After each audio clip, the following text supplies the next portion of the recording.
Para naman sa lagay ng panahon, dalawang weather system ang kasalukuyang nakaapekto sa bansa. Intertropical Convergence Zone o ITCZ ang patuloy na nakaapekto sa Southern Mindanao, habang easterlies naman ang umiiral sa nalalabing bahagi ng bansa. Dahil dito, asahan ang maulap na papawirin na may kalat-kalat na mga pag-ulan sa Davao Region, Surigao del Sur, Sarangani, Sultan Kudarat, Basilan, Sulu at Tawi-Tawi, habang bahagyang maulap din na may isolated rain showers ang dala ng ITCZ sa lalabing bahagi ng Mindanao. Dahil naman sa easterlies, bahagyang maulap hanggang sa maulap na papawirin ang asahan sa Metro Manila at nalalabing bahagi ng bansa.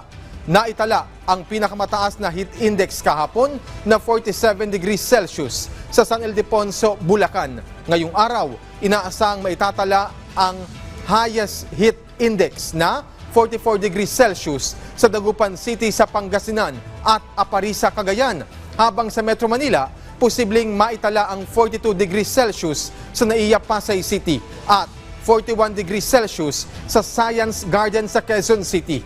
Pinag-iingat po ang publiko at pinapayuhan na ugaliin ang pag-inom ng tubig.